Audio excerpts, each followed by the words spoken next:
Zázrak života, človek sa rodí sa plodí, kým na nohách stojí.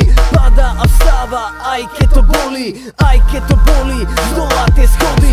Život píše príbehy, pokiaľ je v pere atrament. A keď časom dôjde, jednoducho skonáme a vydýchneme posledný krát.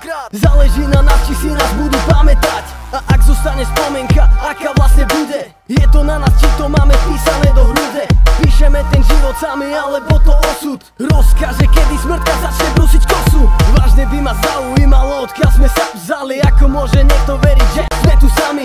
Veď vo vesmíre sme iba ihla v kope sena.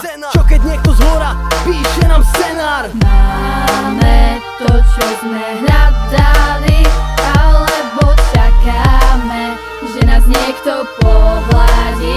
Chceli sme žiť život plný zábavy a miesto toho nás život zapálil. Hľadáme odpovede, sme proste zvedaví. Robíme niečo, čo nás vôbec nebaví. Celý život vedieme nejaké vojny a s výsledkom nikdy nie sme spokojní.